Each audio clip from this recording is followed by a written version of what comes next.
palabras duras que se convierten en palabras dulces para nosotros. Y si lo tienes, estás ahí, te pediría que te pongas de pie para leer juntos la palabra de Dios.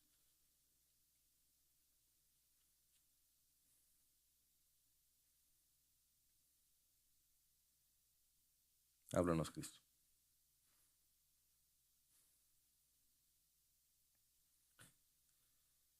Dios mío, ¿por qué me has abandonado? ¿Por qué estás tan lejos de mi salvación y de las palabras de mi clamor? Dios mío, de día clamo y no respondes, y de noche, pero no hay para mí reposo. Sin embargo, tú eres santo que habitas entre las alabanzas de Israel. En ti confiaron nuestros padres, confiaron y tú los libraste. A ti clamaron y fueron librados, en ti confiaron y no fueron decepcionados. Pero yo soy gusano y no hombre, oprobio de los hombres y despreciado del pueblo. Todos los que me ven de mí se burlan, hacen muecas con los labios, menean la cabeza diciendo, que se encomiende al Señor, que Él lo libre, que Él lo rescate, puesto que en Él se deleita. Porque tú me sacaste del seno materno, me hiciste confiar estando a los pechos de mi madre. A ti fui entregado desde mi nacimiento, desde el vientre de mi madre, tú eres mi Dios. No estés lejos de mí, porque la angustia está cerca, pues no hay nadie que ayude. Muchos toros me han rodeado, toros fuertes de Basán me han cercado. Ávidos abren su boca contra mí, como un león que despedaza y ruge. Soy derramado como agua, todos mis huesos están descoyuntados, mi corazón es como cera, se derrite en medio de mis entrañas. Como un tiesto se ha secado mi vigor, la lengua se me pega al paladar. Me has puesto en el polvo de la muerte, porque perros me han rodeado, me ha cercado cuadrilla de malhechores, me horadaron las manos y los pies. Puedo contar todos mis huesos. Ellos me miran, me observan, se reparten entre sí mis vestidos y sobre mi ropa echan suertes. Pero tú, oh Señor, no estés lejos. Fuerza mía, apresúrate a socorrerme. Libra mi alma de la espada, mi única vida de las garras del perro. Sálvame de la boca del león y de los cuernos de los búfalos, respóndeme. Hablaré de tu nombre a mis hermanos, en medio de la congregación te alabaré. Los que teman al Señor, alábenlo. Descendencia toda de Jacob, glorifíquenlo. Témanlo, descendencia toda de Israel, porque él no ha despreciado ni aborrecido la aflicción del angustiado, ni le ha escondido su rostro, sino que cuando clamó al Señor, lo escuchó.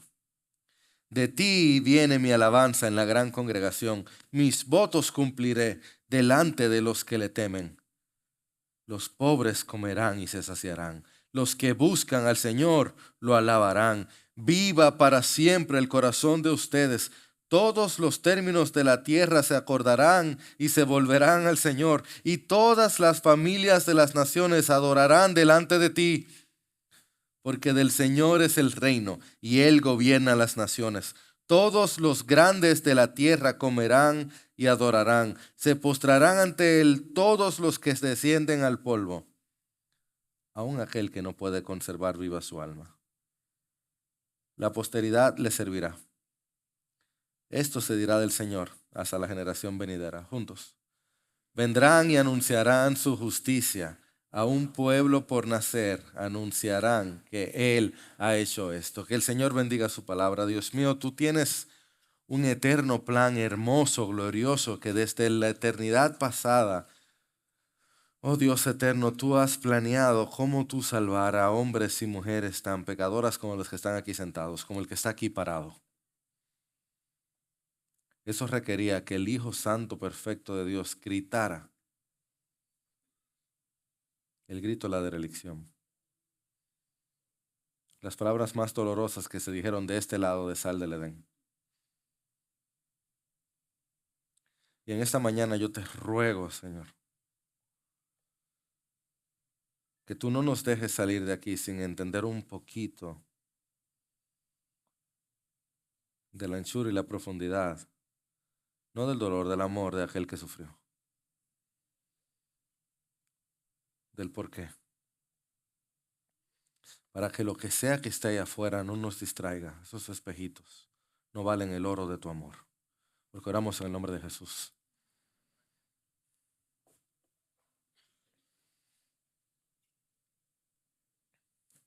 Si tú abres tu Biblia en el Evangelio de Mateo o de Marcos o de Lucas, tú vas a encontrar la narrativa de qué pasó en la cruz. Pero si tú abres el Salmo 22, en esta canción tú encuentras qué sintió Jesús mientras colgaba allí. Esta es la canción de aquel que recibió una condena injusta por el Sanedrín, aquel que fue sentenciado a muerte por un pusilánime Pilato,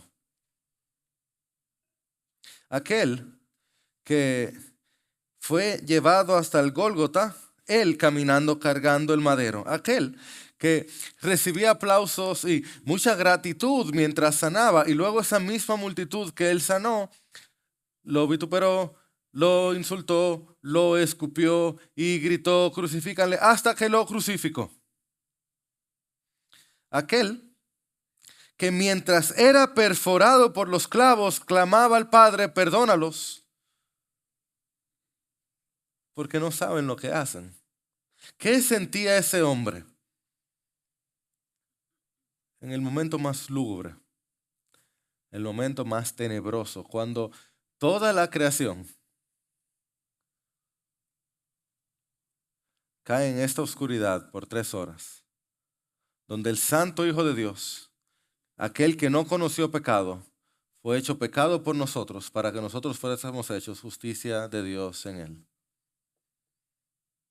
Por 3 horas de dolor inconmensurable, Jesús el Cristo sintió lo que nadie había sentido y nadie sentiría, que no es solamente la justa ira de Dios por tu pecado. Si a ti te toca sufrir la ira de Dios por tu pecado, tú no quieres saber lo que es eso. Ese es el infierno.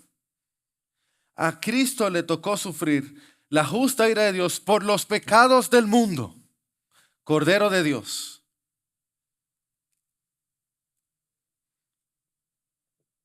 Así que por el castigo por nuestra paz, Jesús el Cristo dice: Eloi, Eloi, lama sabactani. El Salmo 22 es el Salmo de la cruz. Y por ser el grito de dolor, y por ser ese dolor el triunfo, al ser la muerte de la muerte de Cristo, ese es el grito de triunfo de Dios. Y yo oro que lo veamos, porque este es el triunfo del Hijo de Dios bendito para siempre. Vamos a verlo. Esta es nuestra hoja de ruta. Este grito de dolor, que es un grito de confianza, que es un grito de salvación. Un grito de dolor, grito de confianza y grito de salvación. Y esta es nuestra idea central. Yo creo que si has meditado en la cruz, tú lo sabes. El dolor inmenso de Jesús en la cruz solo se explica por el amor de Dios por su pueblo. El dolor inmenso de Jesús en la cruz solo se explica por el amor de Dios por su pueblo. Abriendo este salmo, viendo este dolor, tal vez lo primero que tenemos que entender es que este salmo se escribió muchos siglos antes de la vida, muerte y resurrección de Cristo por David. Y regularmente los historiadores pueden encontrar más o menos qué estaba pasando en la vida de David cuando este hombre escribe, pero no es el caso con el Salmo 22. Porque las palabras son palabras de David, pero las emociones son de Jesús. Por eso cuando en Hechos 1, en 1 de Pedro 1, se habla de David aquí, se dice que David escribió como profeta. Dios tomó a David como bolígrafo para escribir las palabras que Cristo iba a experimentar. Las palabras son de David, las emociones son de Jesús, porque el sufrimiento que Cristo iba a experimentar necesitaba palabras que Dios le dio de antemano. Este sufrimiento que Cristo experimentaría es un sufrimiento total, de verdad. Es holístico, es inexplicable y es emocional, es espiritual, es físico, es completo. Vamos a verlo. O sea que Que vamos a ver el sufrimiento de Jesús. Sí nos toca, es lo que tiene nuestro texto hoy. Por ejemplo,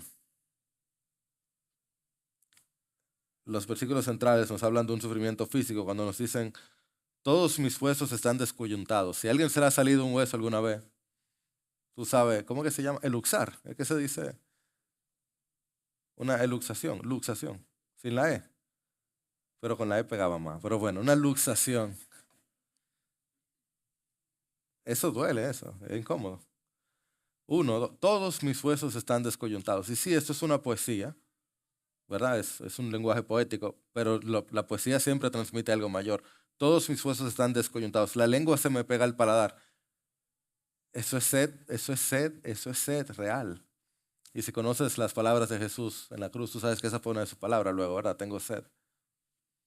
Dice, me horadaron las manos y los pies. Esto parece hasta mentira que esto se haya escrito 7 o 8 siglos antes de Cristo, ¿verdad? 9 siglos antes de Cristo. ¿Cómo que me horadaron las manos y los pies?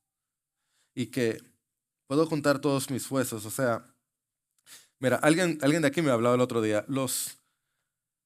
La crucifixión era un proceso tan doloroso, tan inhumano, que los Césares no crucificaban a la gente que conocían. Le daba pena. Como no, ese yo lo conozco, ese primo de una tía, de una bisabuela, de una gente que pasó por mi casa, no lo crucifica. Mejor córtale la cabeza. Un ciudadano romano no podía ser crucificado. Por eso, si tú conoces la muerte de los discípulos, a Pedro lo crucificaron al revés, porque él dijo que no era digno de ser crucificado como su maestro. Pero a Pablo le cortaron la cabeza porque era ciudadano romano. Era un proceso tan horrendo, tan doloroso. O sea, te cuento algo de lo que está aquí. A los que le tocaban ser crucificados, los reos que habían sido condenados a muerte, le tocaba cargar con una parte del madero llamado el patíbulo.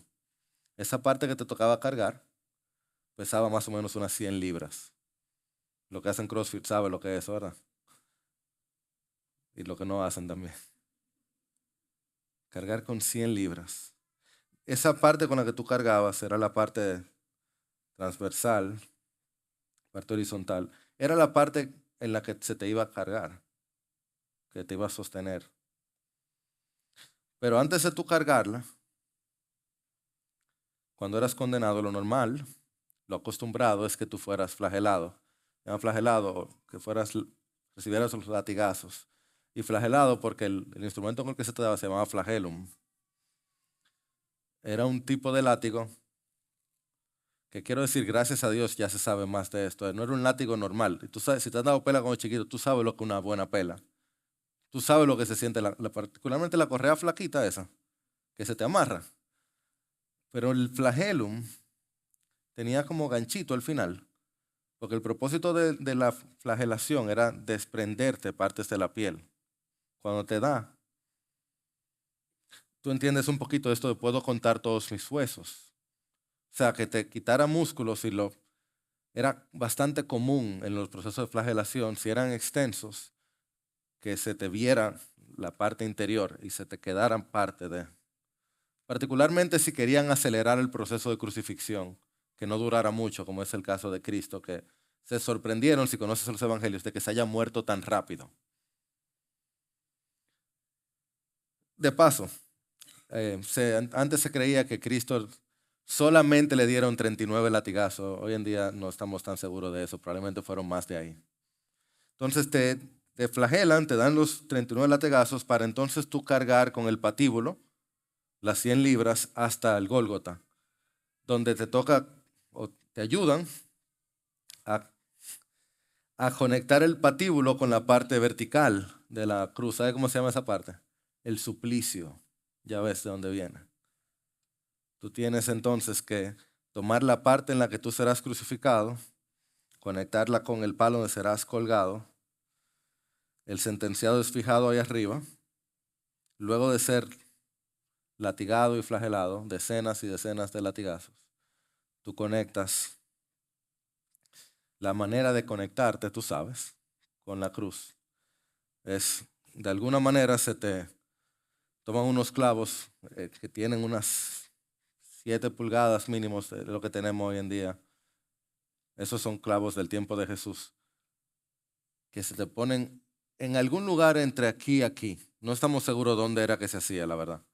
Porque no quedan remanentes de las personas crucificadas porque eran lo peor de lo peor. Este es uno de los muy, muy pocos cadáveres que hay de alguien crucificado. Se te, se te horadaban las manos en algún lugar entre el pulgar y la muñeca, en esta posición. Trata de respirar en esta posición. Y para que puedas respirar y no te mueras de una vez, también te horadaban los pies. En algunos casos se ponía un pie encima de otro y te horadaban ahí.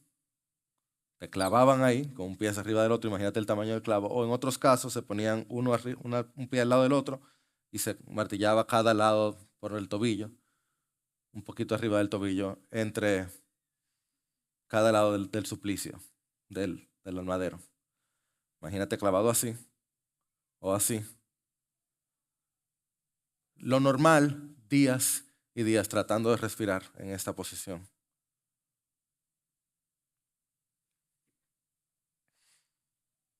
Toma en cuenta,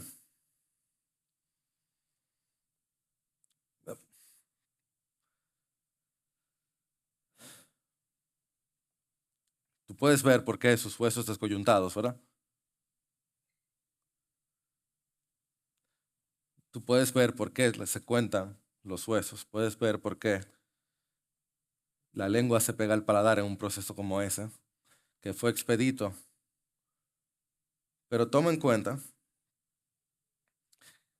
¿alguna vez te has molestado porque tu hermanito hizo algo y dicen que fuiste tú? ¿Verdad que sí? Lo que hace la injusticia, toma en cuenta que en todo eso Cristo era inocente. Yo nada más me imagino si fuera sido yo, cuando llego lo de Barrabás, porque me ha pasado en estas semanas, en esta semana en particular, que yo he preguntado ¿qué tú prefieres, un dolor físico o un dolor emocional? Y cada caso, al menos hasta ahora, me dice que prefiero un dolor físico.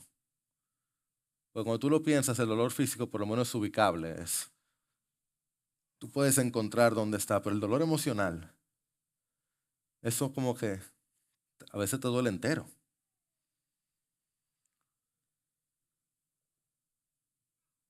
La angustia está cerca, pues no hay nadie que ayude. Dice, ávidos abren su boca contra mí. Soy derramado como agua. Mi corazón es como cera. Esa descripción, mi corazón es como cera. Se derrite de mis entrañas. Como un tiesto se ha secado mi vigor. El cuerpo de Jesús fue llevado al límite y su alma al extremo. El sufrimiento de Jesús fue holístico, completo, total. No hubo una parte de él que no fuera llevado a prueba. Y sin embargo, él siguió adelante. Y sin embargo, él siguió adelante. Nunca dudó. Jesús estaba tan decidido a salvar a los pecadores a través de su sacrificio que creó el árbol en el que iba a morir y nutrió desde su infancia a los hombres que lo clavarían a aquel madero maldito, decía el predicador Octavius Winslow. ¿Por qué lo hizo Jesús? Por amor. Por amor a nosotros y por el amor del Padre.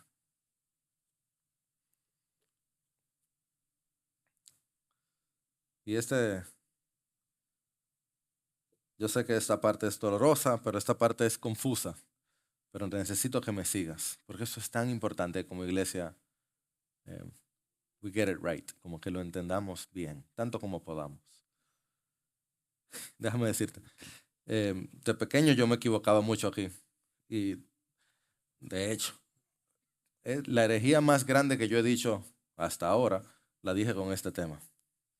Yo recuerdo dónde estaba subiendo la escalera de casa de mi mamá, pequeñito, voy subiendo, algún disparate yo tengo que haber dicho, y entonces para justificarme, yo le digo, es que todo el mundo se equivoca, digo yo, cualquiera peca, todo el mundo falla. Y le estoy diciendo a mi hermano, que sirve aquí en la iglesia, que un hombre tranquilo, un hombre suave, le estoy diciendo, mira, mira, hasta Jesús se equivocó. Tú no ves que, los ojos de Laura, hasta Jesús se equivocó, digo yo, tú no ves que él en la cruz dijo, Dios mío, tú me estás abandonando. Tú no ves, hasta Jesús se equivocó, cualquiera se equivoca, le digo yo a mi hermano. Y mi hermano, que un hombre tranquilo y sabio, cogió un pique santo. Se molestó profundamente, le dio ira santa. Eso es lo que es ira santa, porque yo seguí defendiendo mi herejía, déjame decirte, yo duré un rato defendiendo mi herejía y diciendo disparate. Como un necio, yo estaba acusando a Cristo de pecado en su momento más glorioso. Porque el que no sabe es peor que el que no ve. Yo estaba tomando un texto fuera de contexto para hacer un pretexto, siendo un neciexto, la verdad. Así que yo te pido que tú veas, que tú tomes el momento para ver este grito de la derelición, así se llama, este momento tan complejo, y lo veas despacio cuando Cristo grita, Dios mío, ¿por qué me has abandonado? ¿Por qué estás tan lejos de mi salvación y de las palabras de mi clamor? Para que te cuides de no decir algo ni tan hereje como lo que yo digo, ni tan erróneo como comúnmente la gente dice, como que Dios abandonó a Dios y que el Hijo sintió la ausencia del Padre. Hay que tener cuidado con qué decimos, porque esto es importante. Es muy importante. Lo primero que tienes que notar es esto. Cristo está en su momento de mayor dolor, profundo dolor, de desespero. ¿Y tú sabes lo que él está haciendo? Él está citando el Antiguo Testamento. Ese es un hombre de fe. O sea, Cristo está en el momento de mayor dolor y Él hace algo que ojalá y tú y yo hagamos lo mismo. De hecho, yo estoy seguro que muchos de ustedes lo hacen también. Cuando tú tengas una prueba fuerte, uno cita la Biblia a veces. ¿Alguien dice amén? Yo mismo, yo tengo mi pasaje el que yo voy en medio de la prueba constantemente. Es un salmo, de hecho.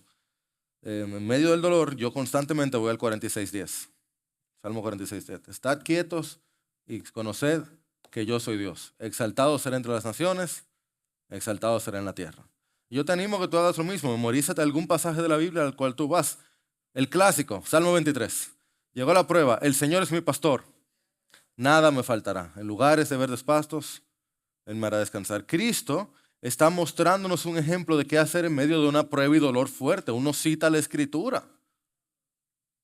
Lo único es que Cristo no podía citar el Salmo 23. Porque Él sabía que el Señor sea su pastor, algo le iba a faltar. Citarlo ahí no le iba a funcionar. Recuerda que Él pasó por Getsemaní ya. Así que Cristo, que sabía que algo le faltaría, que no le esperaban delicados pastos, Él cita el Salmo 22. Salmo que dice que Él iba a sufrir. Salmo que dicen que iban a repartirse sus vestidos.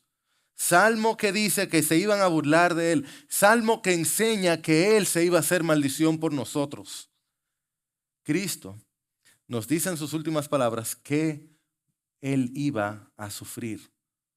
Para que cuando tú y yo lo leamos, sepamos qué es lo que está pasando. Para que tú y yo podamos entender su corazón, su mente, su acción. Pero yo quiero que tú entiendas que aún al leerlo por arriba te das cuenta que Dios no lo ha abandonado, que Dios no lo ha desamparado. Y Él lo sabe. Mientras Él lo dice, Él sabe que Él no está siendo abandonado por Dios. ¿Cómo así? Fíjate. ¿Cuáles son las palabras? Dila conmigo. Dios. Dilo otra vez. Dios. Pues no lo ha abandonado. Dios mío, Dios. Él no. Tú sabes muy bien que cuando uno está molesto con Dios o uno está haciendo abandono, uno no le dice Dios mío. De hecho, cuando uno coge un pique con un muchacho, dice, el hijo tuyo, ¿o no es? O por ejemplo, yo sé que Patricia y yo pudiéramos tener un problema así. Yo en vez de decirle cielo, yo le digo Patricia, ¿y qué yo hice? Pero ahí Jesús se dice, Dios mío, de manera personal, cercana, Dios mío. Así Él lo cita en Mateo 27, así como el Salmo está escrito, Dios mío, oh mi Dios. Él sigue orándole a aquel Dios cercano. Él sigue clamando de cerca. Él está sufriendo lo que nadie ha sufrido, pero Él lo sufre en la presencia del Dios que lo escucha. Porque Dios no deja a Dios. Dios no puede separarse de Dios. La Trinidad no se va a romper. El Padre sigue diciendo, este es mi Hijo amado en quien me complazco. Si el Padre deja al Hijo, ¿por qué no te dejaría a ti? El Padre glorifica al Hijo y en Él se complace. El Hijo, el Padre, el Espíritu tienen gozo. La obra de la Trinidad en la humanidad es salvar. Y ahí está llegando a su culmen, a su punto máximo. Esta es la historia de la salvación, la historia de Dios en la tierra. Y, está bien, Jairo, mucha teología, enséñamelo en la Biblia. Claro, mi hermano, por supuesto. Salmo 24. Él no ha, ¿qué? Este es el 22-24, el mismo salmo. Él no ha despreciado ni aborrecido la aflicción del angustiado, ni le ha, ¿qué? Escondido su rostro, sino que cuando clamó, lo escuchó. Jesús clama y el Padre lo oye. Jesús sabe que el Padre está con él, que el Padre lo ama, que Dios ama a los suyos y no los abandona. Dios no va a abandonar a Dios. El Padre no deja al Hijo. Y el Hijo tiene esa confianza. Pero Jesús sí está sufriendo en la cruz el pecado de la humanidad. Y sus ojos son tan santos que no pueden ver el mal. Y el Cordero de Dios va a quitar el pecado del mundo. Y aquí es que la cosa se pone complicada. Agustín decía temprano, en el siglo IV, él decía que cuando hablamos de las personas de Dios, usamos lenguaje para no quedarnos callados, pero no por eso lo entendemos. Así que yo, como esas aguas son muy profundas y yo no me quiero ahogar, yo cito a Lutero. Lutero decía: Dios es vida, luz, sabiduría, verdad, justicia, bondad, poder, felicidad, gloria, paz y toda buena dádiva. Amén. El ser desamparado por Dios sería ¿qué? Muerte, oscuridad, pecado, maldición, debilidad, tristeza, confusión, desorden, desesperanza, maldición y toda cosa mala. ¿No fue eso lo que experimentó Jesús?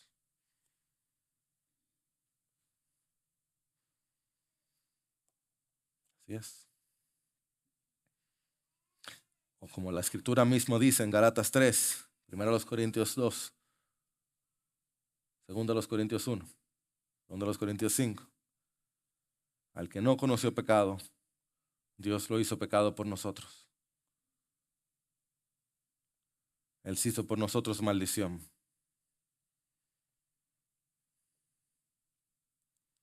Cristo es a la vez, el hombre es más justo y el mayor de los pecadores. Esa es la cruz.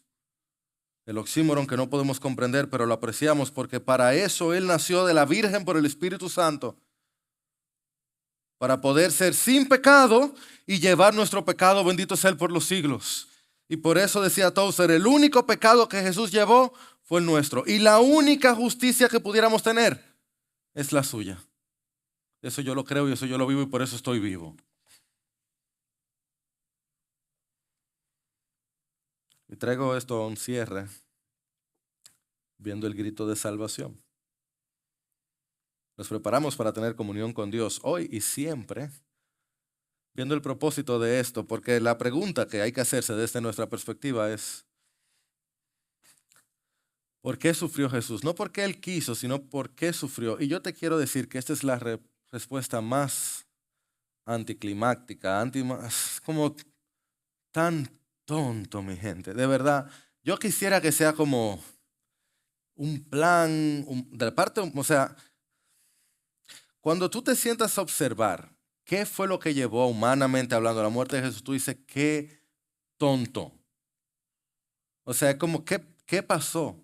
Y lo ves en el Salmo te muestra las razones por las que mataron a Jesús fue tonto. Por ejemplo, dice el versículo 7 y 8 que había resentimiento. Dice, todos los que me ven de mí se burlan diciendo que se encomienda al Señor, que Él lo libre, que Él lo rescate, puesto que en Él se deleita. O sea que un grupo de gente veían al Hijo y decían, no, pero el Señor lo ama mucho, Él y a mí no, que sufra.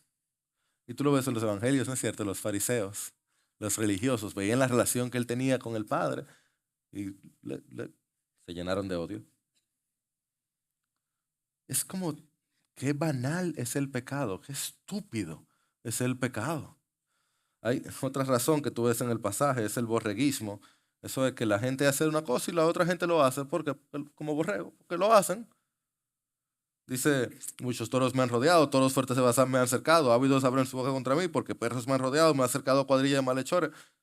Y dime si eso no es verdad.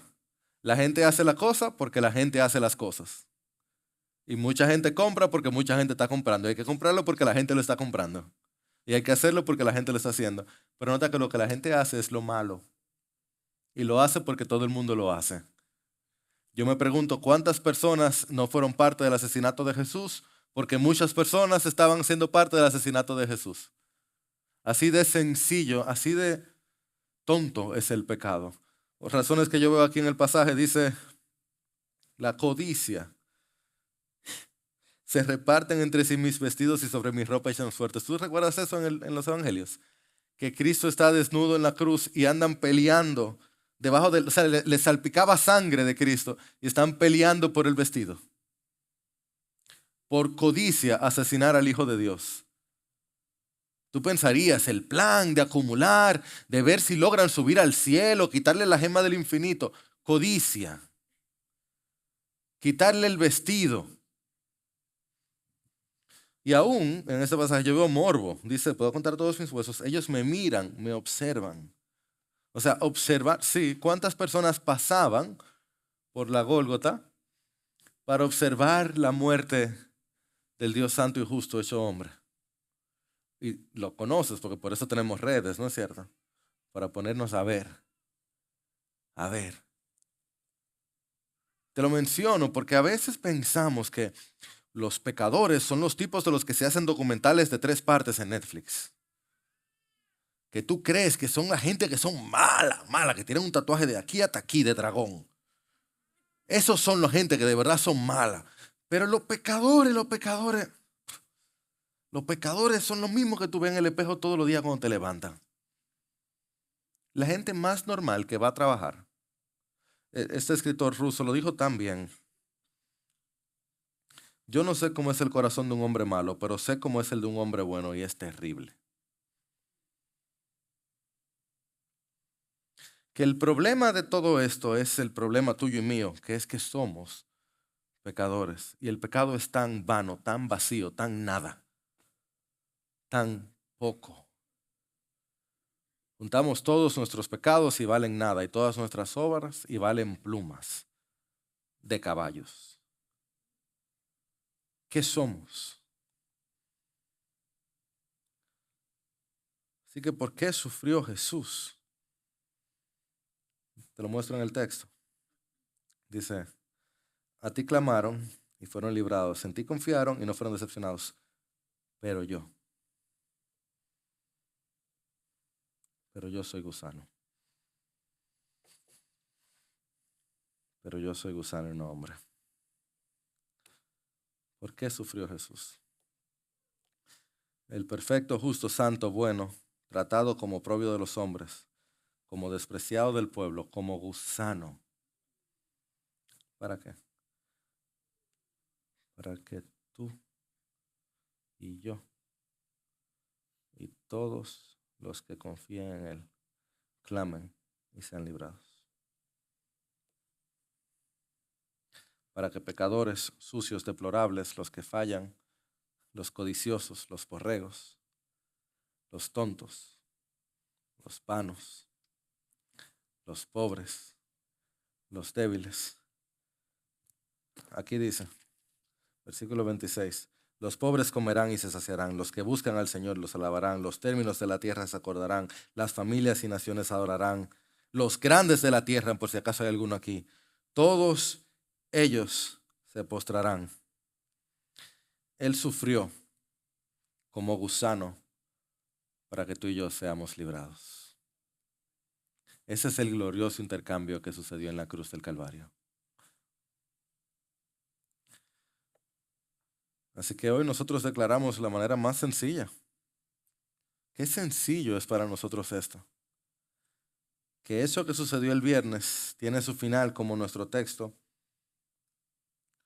que se postrarán ante Él todos los que descienden al polvo.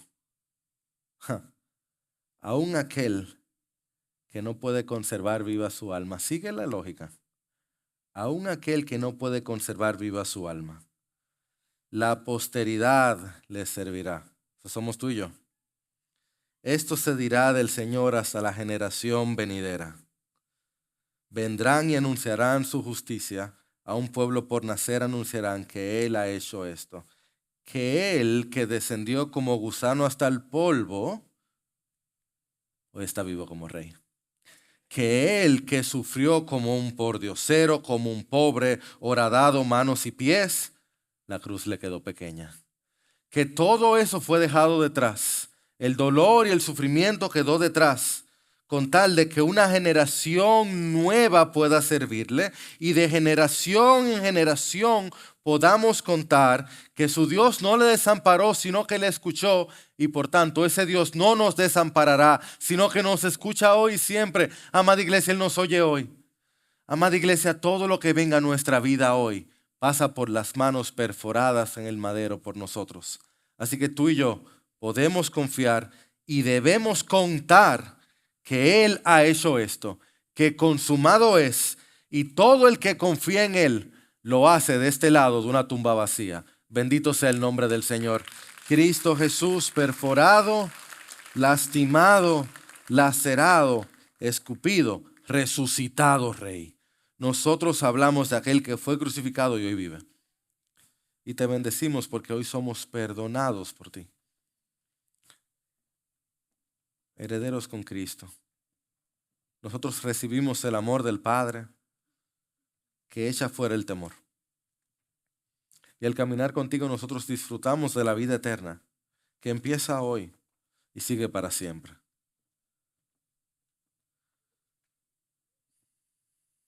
Perdona lo rápido que te cambiamos por otras cosas, pero en esta mañana te decimos, te queremos a ti.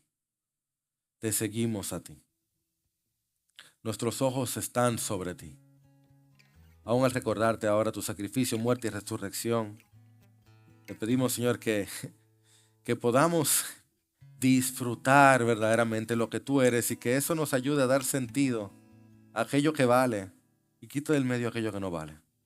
El Rey eres tú y nosotros tus súbditos, tus amigos, tus hijos. Queremos vivir en tu presencia. Danos ese gozo, porque oramos en el nombre del que resucitó. Amén y amén.